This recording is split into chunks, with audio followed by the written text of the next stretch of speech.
नमस्कार साथियों, मैं ग्राम विकास अधिकारी निशित मिश्रा स्वागत करता हूं आप सभी का स्टेट पीसीएस प्रिपरेशन में। साथियों, आप लोगों का पेपर है और लोग मुझे कमेंट कर रहे थे कि सर ये जो सीरीज चल रही है इसको आप कंटिन्यू रखिए। तो इसलिए भाई आप लोगों का आदेश है तो उसे मानना पड़ेगा। आप जनता जनार्दन हो और लोकतंत्र है भारत में, तो जनता ही सर्वोच्च है, जनता के पास ही सारी पावर है। तो उसी क्रम में जो है आज हम पंचायती राज का स्पेशली अगला टॉपिक जो है क्लियर करेंगे। टॉपिक हमने शुरू किया था ग्राम पंचायत। ग्राम पंचायत के बारे में मैंने आपको बहुत सारी चीज़ें बताई। मुझे याद है लास्ट लेक्चर काफ़ी लंबा लिया था हमने, 31 मिनट का। तो हमने बहुत सारी चीज़ें जो है ग्राम पंचायत के बारे में पढ़ी। क्या क्या पढ़ी जरा आपको बताता हूँ।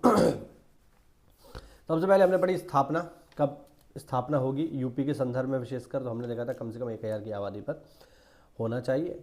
फिर हमने पढ़े सदस्य, तो हमने देखा था कि कम से कम अगर 1000 की आबादी है तो 9 सदस्य होंगे, और मैक्सिमम अगर 3000 से अधिक की आबादी है तो जो है आपका 15 सदस्य तक होते हैं। ये सब हमने पढ़ लिया था।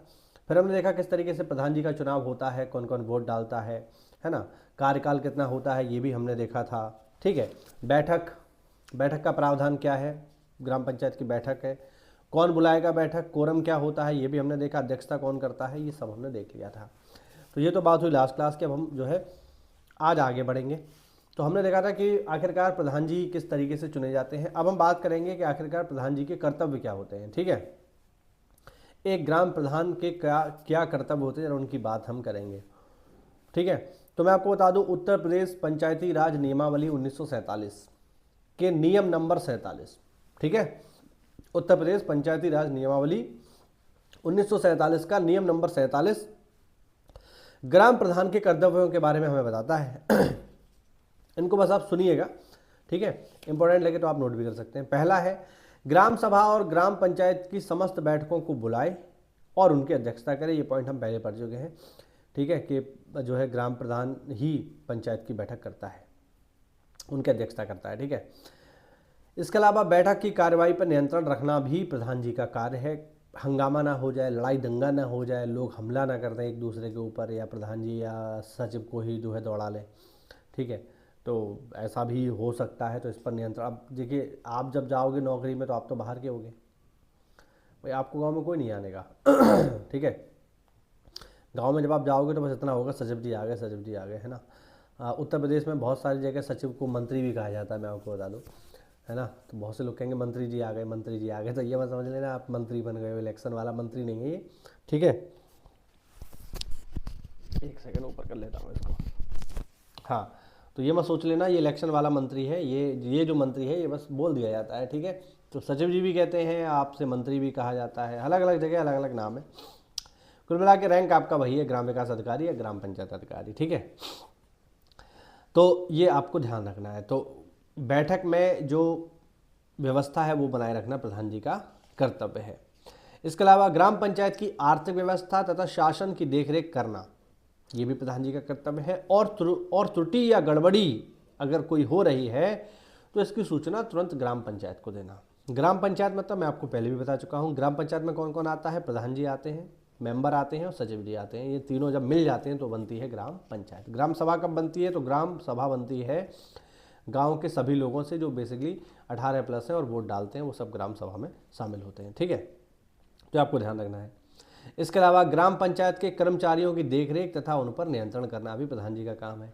अब ग्राम पंचायत में कर्मचारी कौन से होते हैं मैं आपको बताता हूँ। आज की स्थिति में, मैं यूपी की बात कर रहा हूँ, तो आज की स्थिति में ग्राम पंचायत में 3 से 4 लोग काम करते हैं। जैसे सबसे पहला तो काम करता है आपका जो आपका असिस्टेंट होगा जब आप सेलेक्ट हो जाओगे, वो होता है पंचायत सहायक, उसे पीएस बोलते हैं, मतलब पंचायत सहायक होता है। वो आपका जो है सहायक है एक तरीके से, लेकिन उसका नियंत्रण जो है वो प्रधान जी करते हैं, क्योंकि वो गांव का ही व्यक्ति होता है। उसका चयन भी प्रधान जी द्वारा ही किया जाता है एक तरीके से, है ना। नॉर्मल प्रक्रिया है, इतना कोई मुश्किल नहीं है। पहला पंचायत सहायक, ये भी प्रधान जी के अधीन है। मतलब अब पहले मैं इसको बता देता हूँ फिर समझाता हूँ। पहला पंचायत सहायक कर्मचारी है, दूसरा रोजगार सेवक कर्मचारी है, ठीक है, और तीसरा जो है इसमें वो आते हैं सफाई कर्मी। तो ये जो है ये तीनों ही पंचायत के कर्मचारी होते हैं, और इनसे काम करवाना जो है एक तरीके से प्रधान जी की जिम्मेदारी है, खासकर सफाई कर्मियों से। विशेषकर गांव की साफ सफाई का जिम्मा सफाई कर्मी के पास होता है, तो वो प्रधान जी ही उसकी ड्यूटी लगा देते हैं। है ना। मतलब प्रधान जी ड्यूटी डायरेक्टली नहीं लगाते हैं, ड्यूटी तो खैर जिले से लगती है, लेकिन हाँ ठीक है, फिर भी व्यवस्था जो है बनी रहती है कि आप जो है आपसी सहमति से क्या यहाँ सफाई कर लो, वहाँ सफाई कर लो, ये प्रधान जी का ही काम है। हालांकि मैं आपको बता दूँ, इनका जो वेतन होता है ये आपके साइन से निकलेगा, ये ध्यान रखना, ठीक है। तो जब नाम के पीछे अधिकारी लगता है तो पावर भी थोड़ी बहुत मिलती है। जैसे सफाई कर्मियों का जो वेतन होता है, जब तक आप साइन करके नहीं दोगे उनका वेतन नहीं निकलेगा। तो आपके पास ये अथॉरिटी है कि आप इनका साइन करिए और इनका वेतन निकालिए। आप ये भी चेक कर सकते हैं कि प्रॉपर काम कर रहे हैं कि नहीं कर रहे हैं, जैसे पंचायत सहायक प्रॉपर आ रहा है नहीं आ रहा है। आप चाहें तो पंचायत सहायक को हटाने के लिए भी, ये भी आपके पास एक पावर है, आप चाहें तो पंचायत सहायक को हटाने के लिए भी नोटिस जारी कर सकते हैं और उसे हटा दिया जाएगा। तो ये कुछ पावर भी हैं आपकी, ठीक है। तो प्रधान जी जो है वो क्या करते हैं, वो गाँव में जो है इन कर्मचारियों पर नियंत्रण बनाए रखते हैं। इसके अलावा ग्राम पंचायतों के प्रस्तावों को क्रियान्वित करें। अब जैसे क्या होता है कि जब भी कभी बैठक होती है, खुली बैठक होती है, उसमें कोई प्रस्ताव रखा जाता है और वो प्रस्ताव पास हो जाता है, तो उस प्रस्ताव पर काम करने की जिम्मेदारी भी प्रधान जी की है। मतलब क्या है कि जैसे गांव में मान लीजिए कोई सड़क ऐसी है जहाँ पर पानी भरा रहता है, तो सभी गांव वाले मीटिंग में आए, मीटिंग में ये प्रस्ताव हुआ कि भैया ऐसा करो, इसे इंटरलॉक करा दो, तो वो प्रस्ताव पास हो गया, वो कार्य योजना में आ जाएगा। इसको कार्य योजना बोलते हैं, है ना। इसके लिए जो शब्द आता है वो GPDP आता है, ठीक है। GPDP मतलब ग्राम पंचायत डेवलपमेंट प्रोग्राम। तो GPDP में जो है ये रखा जाता है, GPDP अपलोड होती है साइट पर, उसके बाद उसके लिए पैसा आता है और फिर जो है काम स्टार्ट हो जाता है। बहुत बार काम पहले ही हो जाता है, पैसा बाद में आता है, ये भी स्थिति हो जाती है। कुल मिलाकर अगर कोई प्रस्ताव ग्राम सभा की मीटिंग में रखा गया है तो प्रधान जी उस पर काम जो है करवाते हैं। अब ये उनकी इच्छा है कि वो किस गली को प्रायोरिटी दें, ये भी बहुत बार होता है ना, कि उनकी इच्छा रहती है कि वो किस गली को पहले बनवाएं, किस गली को बाद में बनवाएं, कहाँ पर पहले काम करवाएं, कहाँ पर बाद में काम करवाएं, ये उनकी व्यक्तिगत इच्छा है और ऐसे लोग काम करते हैं, नॉर्मल बात है ये, है ना। इसके अलावा ग्राम सभा तथा ग्राम पंचायत का समस्त पत्र व्यवहार जो है प्रधान जी के नाम से ही होता है, उनके लेटर से ही होता है। पंचायत की सार्वजनिक संपत्ति की सुरक्षा के लिए प्रयासरत रहे, भाई उन्हीं की है तो वो सुरक्षा भी करते हैं। इसके अलावा ग्राम पंचायत द्वारा लगाए जाने वाले कर, शुल्क या फीस एवं उनको वसूलने की व्यवस्था। ध्यान रखना, पंचायत अपने आप में एक ऑटोनॉमस बॉडी होती है, पंचायत में बहुत पावर होती है, ठीक है। और पंचायत का जो प्रस्ताव होता है उस प्रस्ताव को हाई कोर्ट, सुप्रीम कोर्ट, संसद सब स्वीकार करते हैं। याद रखिएगा, अगर मान लीजिए जैसे यहाँ पर मैं आपको बता रहा हूँ कि पंचायत में लगाए जाने वाले कर या शुल्क, तो उनको वसूलने की जिम्मेदारी जो है पंचायत की है। और अगर मान लीजिए, जैसे मैंने ये बात आपको पहले भी बताई थी, मान लीजिए कोई पंचायत है और उस पंचायत में मान लीजिए कोई फैक्ट्री आ गई साहब, या उस पंचायत में मान लो भट्टे हैं, नॉर्मल बात है, गांव में भट्टे होते हैं, आप सब लोगों ने देखे होंगे, ईंट बनाने वाले। अब वो पॉल्यूशन कर रहे हैं, तो अगर पंचायत चाहे तो अपनी मीटिंग में ये प्रस्ताव रख सकती है कि साहब ये लोग हमारे एरिया में पॉल्यूशन कर रहे हैं, तो हम इनसे स्वच्छता कर लेते हैं या हम इनसे पर्यावरण शुल्क लेना प्रारंभ कर देते हैं। अब शुल्क क्या रखा जाएगा, हो सकता है महीने पे 2,000 रुपये रख दिए जाए, 3,000 रुपये रख दिए जाए, वो उसके साइज़ के हिसाब से, बिजनेस किस तरीके से हो रहा है। मान लो कोई बड़ी फैक्ट्री खुल गई आपके गाँव में, तो आप बिल्कुल आप उससे शुल्क लगाइए और वो शुल्क उसको देना होगा, वो कर, वो टैक्स उसको देना होगा। ध्यान रखना, ऐसा नहीं है कि वो कहते अरे हम नहीं दे रहे, ऐसा नहीं है। अगर वो इसका उल्लंघन करेगी तो उस पर कानूनी कार्यवाही भी हो जाएगी। तो पंचायत एक अपने आप में ऑटोनॉमस बॉडी है, पूरा स्वतंत्र तरीके से काम करती है। उसको अपने क्षेत्र में आने वाली चीज़ों पर कर अथवा शुल्क यानी फीस और टैक्स दोनों लगाने का अधिकार है, और उनकी वसूली कैसे करनी है ये भी जरूरी है, ठीक है।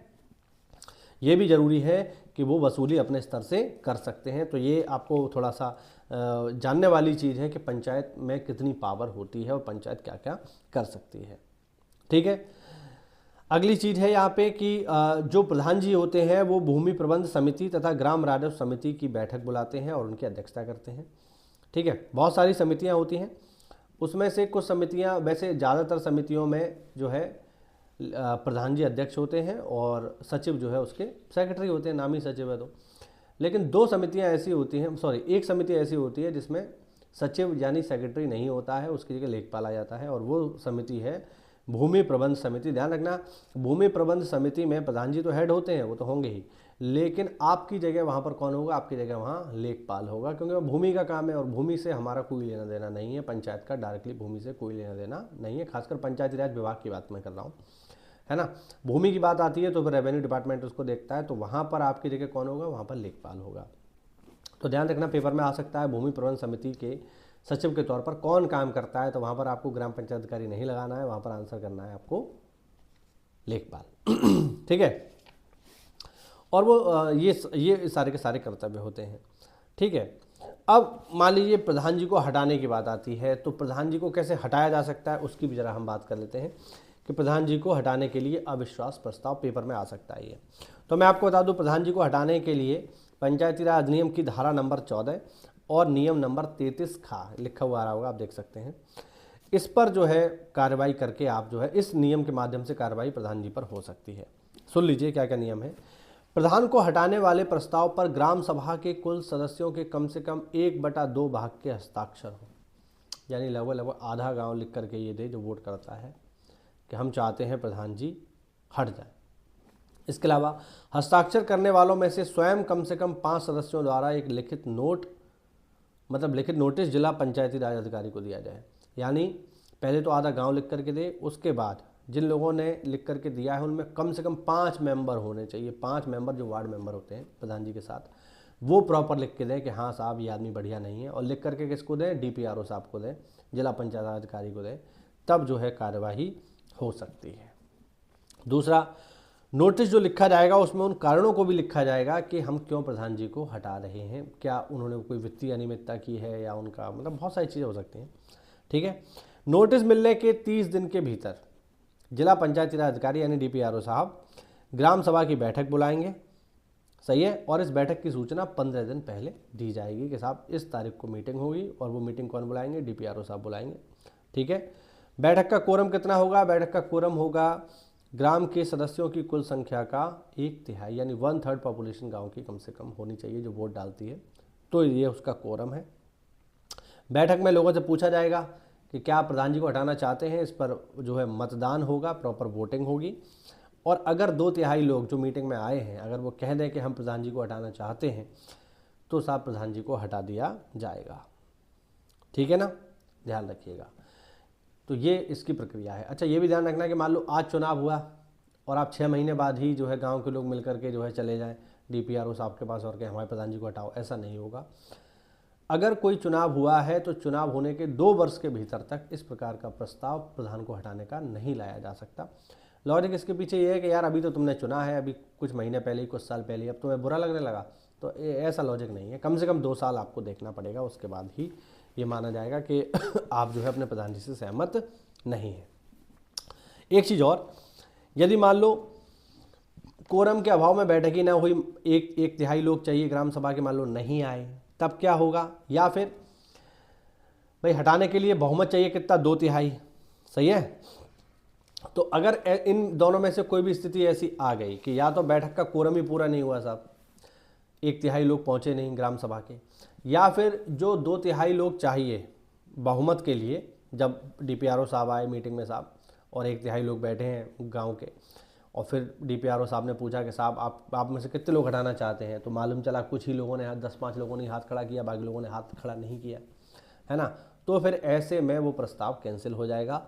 ठीक है, और अगला जो प्रस्ताव पड़ेगा, मान लो अब हो सकता है कुछ लोग कहेंगे यार हम तो आ नहीं पाए मीटिंग में, अब अगली मीटिंग में हम हाथ खड़ा करेंगे, तो जो अगली मीटिंग होगी वो कम से कम 1 साल बाद होगी। फिर ऐसा नहीं कि 2-4 दिन में फिर आपने मीटिंग बुला ली, क्योंकि DPRO साहब इतने खाली नहीं है कि डेली आपकी मीटिंग अटेंड करते रहेंगे। तो ये बात आप लोग ध्यान रखना। ठीक है, हाँ, इसके अलावा ये तो जो है एक चीज़ हुई। इसके अलावा जो जिले के DM साहब होते हैं वो भी वित्तीय अनियमितताओं को देखते हुए प्रधान जी को सस्पेंड या उनकी वित्तीय पावर को सीज कर सकते हैं। ठीक है, ये भी आप लोग ध्यान रखना। सही है ना, बहुत बार ऐसा होता रहता है हमारे मेरी टेन्योर में कई बार ऐसा हुआ है कि बहुत सारे प्रधान जी को जो है उनकी वित्तीय पावर सीज कर ली गई। अब वित्तीय पावर सीज होने का मतलब है कि आप चाहे प्रधान रहे ना रहे, फिर कोई मतलब नहीं रहता, क्योंकि सारा खेल पैसे का ही है। और जब आपसे वित्तीय पावर आपकी छीन ली जाएगी, ठीक है, आपका डोंगल आपसे DSC छीन ली जाएगी, तो फिर आप जो है प्रधान होते हुए भी प्रधान नहीं माने जाएंगे, फिर आप चक्कर लगाते रहिए कलेक्ट्रेट के। तो DM साहब के पास ये पावर होती है कि अगर आप जो है कोई वित्तीय अनियमितता कर दें, कोई प्रशासनिक अनियमितता कर दें, कोई घोटाला वगैरह कर दें, तो फिर आपकी पावर जो है सीज हो सकती है या आपको उस पद से हटाया जा सकता है। ठीक है, ये तो हुई इन्हें हटाने की बात।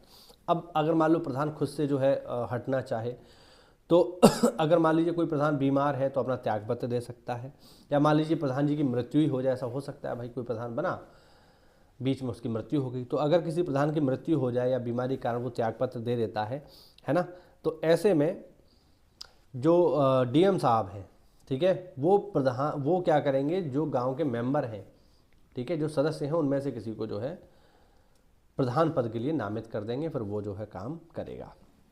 तो इस तरीके का भी प्रावधान है। तो ये तो वो इनको हटाने के बारे में, और त्यागपत्र देना चाहें तब क्या होगा। अब हम बात करते हैं प्रधान को वेतन कितना मिलता है। वेतन तो नहीं कह सकते, मानदेय कहा जाता है इसे।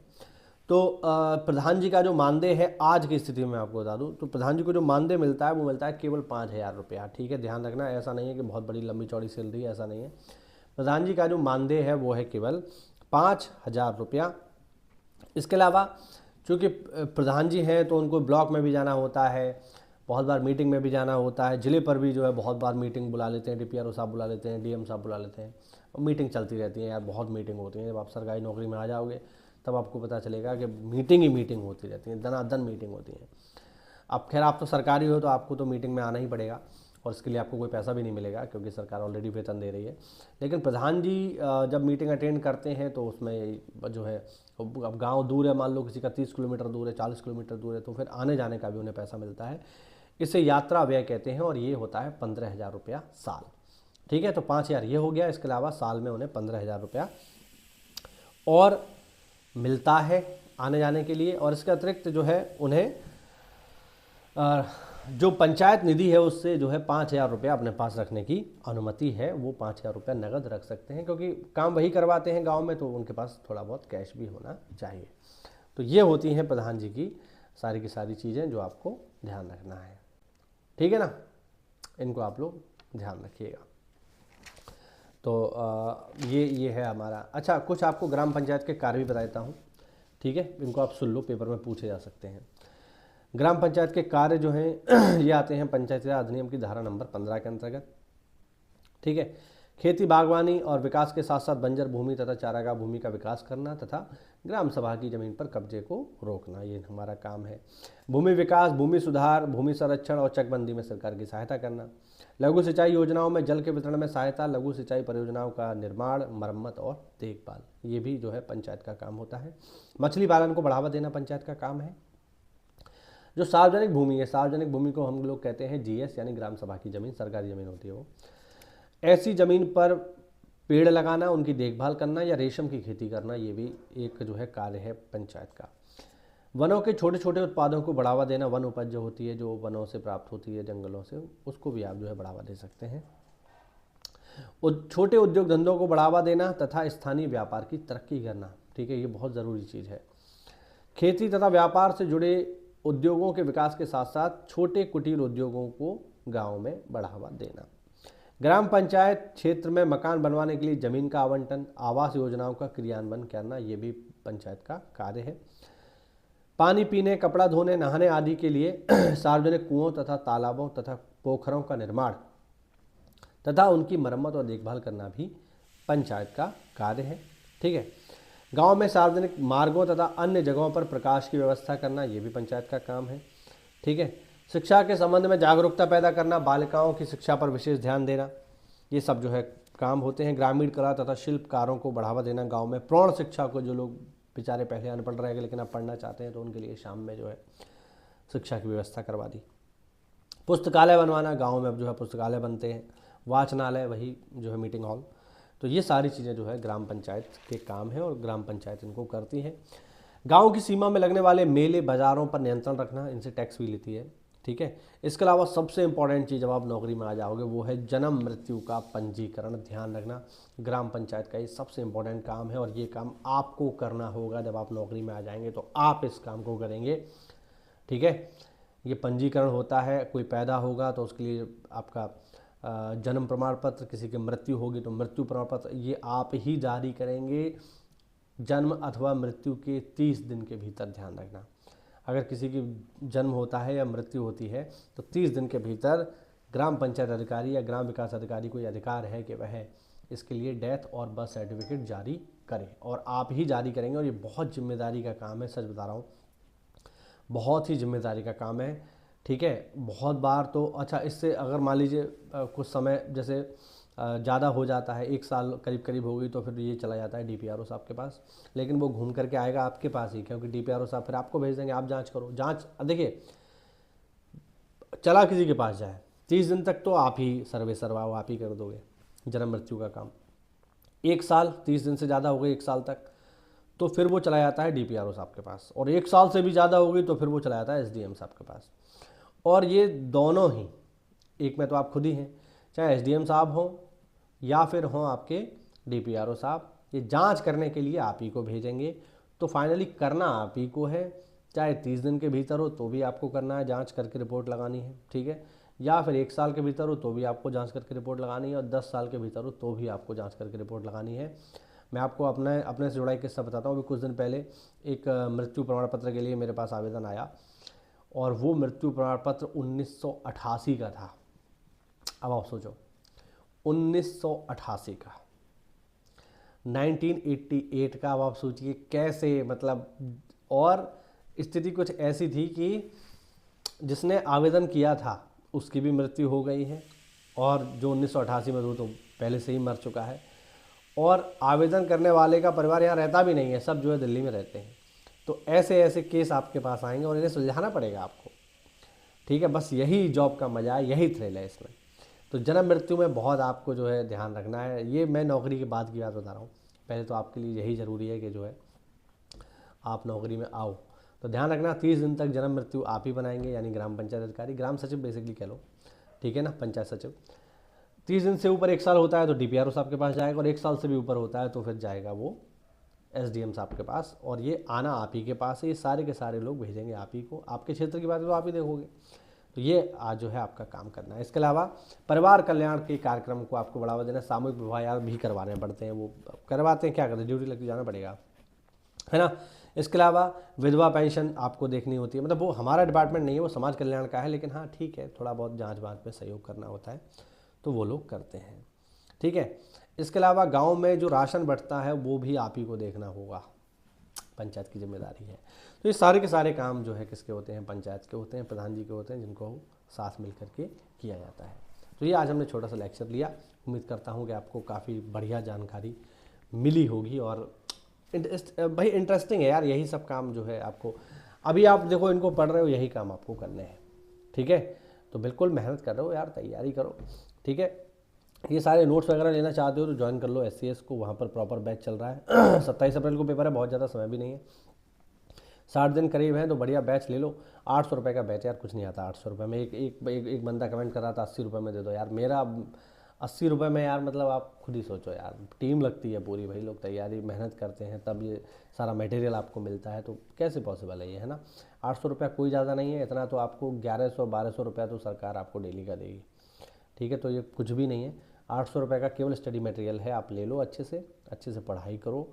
अब ये मौका बार बार नहीं मिलेगा, ये समझ लीजिए। आप इसको ख़राब करोगे तो फिर आप जिम्मेदार हैं इसके, ठीक है। तो मेहनत करो, अच्छे से तैयारी करो, बस 3 ही चीज़ें पढ़नी है, पंचायत एक्ट पढ़ना है आपको, यूपी स्पेशल और आपका कंप्यूटर, ठीक है। तो मेहनत करो, तैयारी करो। जिन लोगों का भी पेपर है उनके लिए मेरी बहुत बहुत शुभकामनाएं। उम्मीद करता हूँ आप में से कोई मेरे ज़िले में आए और मुझसे मुलाकात हो, मेरे ही ब्लॉक में आ गया था तो मौज करा दूंगा, टेंशन मत लेना, ठीक है। चलती है अपनी यार। साथियों, UPSSC की VPO परीक्षा का एग्ज़ाम 27 अप्रैल को होने वाला है, तो इसके लिए स्पेशल बैच लॉन्च कर दिया है स्टडी फॉर सिविल सर्विसेज में। इसमें आपको बहुत ही कम समय में और बहुत ही कम पैसे में आपको कंप्लीट तैयारी करवा दी जाएगी, पूरी की पूरी। यहाँ पर आप देख सकते हो मेंस का कंप्लीट स्टडी मटेरियल बैच आपको मिल जाएगा केवल 800 रुपये में, जिसमें आपको VPO के लेटेस्ट ट्रेंड और पैटर्न के अकॉर्डिंग और ऑफिशियल सिलेबस के अकॉर्डिंग सारे के सारी चीज़ें दे दी जाएंगी। बेसिकली 3 चीज़ें आती हैं इसमें, पंचायती राज आएगा, कंप्यूटर आएगा और उत्तर प्रदेश स्पेशल आएगा। तो ये तीनों की तीनों चीज़ें जो है आपको 30 दिनों के भीतर दे दी जाएंगी और फिर जो है आपको बाकी का पूरा जो समय है वो केवल रिवीजन के लिए आपको मिलेगा। तो बहुत आसानी से आप इसमें तैयारी कर सकते हैं। आपने पहले से तैयारी कर रखी है तो आप चाहें तो केवल टेस्ट सीरीज भी ले सकते हैं, मात्र 400 रुपये में। इसमें 20 फुल लेंथ टेस्ट सीरीज आपको दे दी जाएंगी, जिसमें सिलेबस के अकॉर्डिंग मोस्ट एक्सपेक्टेड क्वेश्चंस आपको लगवा दिए जाएंगे। आप चाहें तो इसके पेड क्विज भी ले सकते हैं मात्र 500 रुपये में, जिसमें आपको टेलीग्राम पर लेटेस्ट ट्रेंड और पैटर्न के अकॉर्डिंग पेड क्विज लगवा दिए जाएंगे, ठीक है। और आप पूरा का पूरा बैच लेना चाहे तो इसमें अभी आपको 200 रुपये की छूट भी मिल रही है। मात्र 1500 रुपये में आप पूरा का पूरा बैच ले सकते हैं। बैच लेने के लिए साथियों नीचे दिए गए नंबर्स पे आप कॉल कर लीजिए। धन्यवाद।